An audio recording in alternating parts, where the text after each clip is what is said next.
On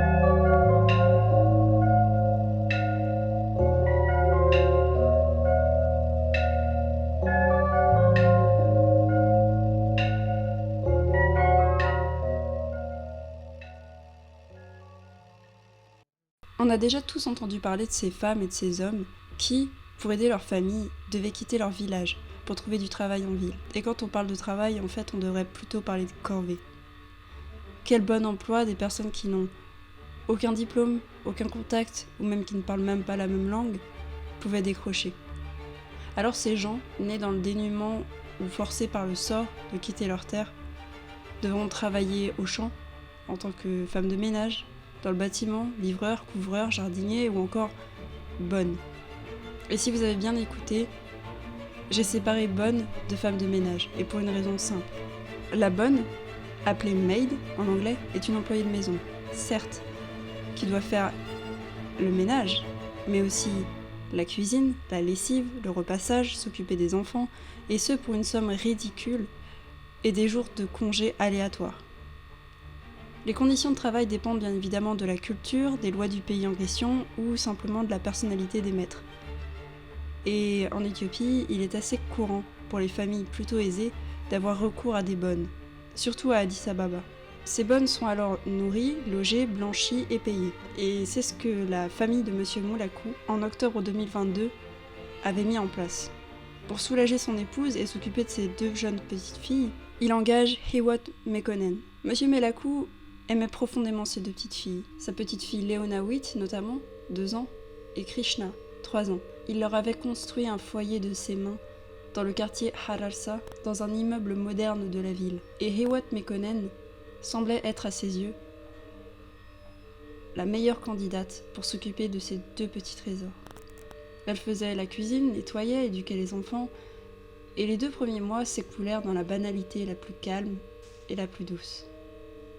Mais un jour, Hiwot se présenta auprès de son patron pour lui demander une faveur. Alors, il est assez courant pour les bonnes de demander quelques jours de congé pour aller visiter leur famille, ou alors une avance sur son salaire pour payer des imprévus ou des cadeaux. Mais Hiwot ne voulait rien de cela. Sa demande était des plus étonnantes. « Je voudrais que vous ouvriez une supérette pour moi. » Monsieur Moulakou était très étonné et franchement déconcerté par la réclamation de Hiwot. Bien évidemment, il refusa, en lui demandant « Mais de quel droit se permet-elle de demander quelque chose comme ça ?» Avait-elle ne serait-ce que l'idée du budget qu'il fallait pour ouvrir une supérette? Et pourquoi ce serait-il à lui de lui ouvrir sa supérette? Hiwot acquiesça, comprit. Et puis, la nuit passa. Comme tous les matins, Monsieur Moulakou se réveilla, se prépara, et puis, à 7h30, il referma la porte pour se rendre au travail. Quelques heures plus tard, alors en plein labeur, il reçut un appel de sa servante. « Vous devriez rentrer à la maison et venir voir vos enfants. » Après avoir raccroché, Hiwot Mekonnen se présenta au poste de police. À la question des policiers « Pourquoi avez-vous fait cela ?» elle répondit « Pour me venger.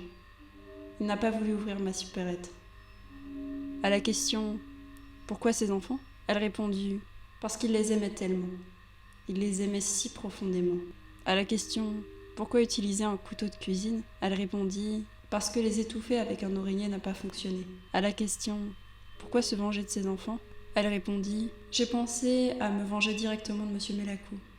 Il était allé se coucher ce soir-là. Je voulais le tuer dans son sommeil, mais s'il s'était réveillé, il aurait pu m'attaquer en retour. » Hiwot Mekonnen aurait également brûlé tous les diplômes et tous les papiers officiels des 2 parents. Hiwot Mekonnen fut emprisonné et inculpé pour 4 chefs d'inculpation. Monsieur Moulakou ne reverra jamais ses petites filles alors qu'il pensait les avoir en sécurité.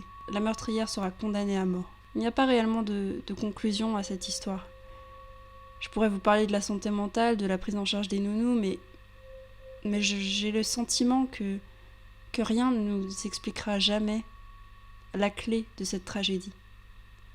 Que s'est-il passé ce jour-là dans la tête de Hiwot Mekonnen ?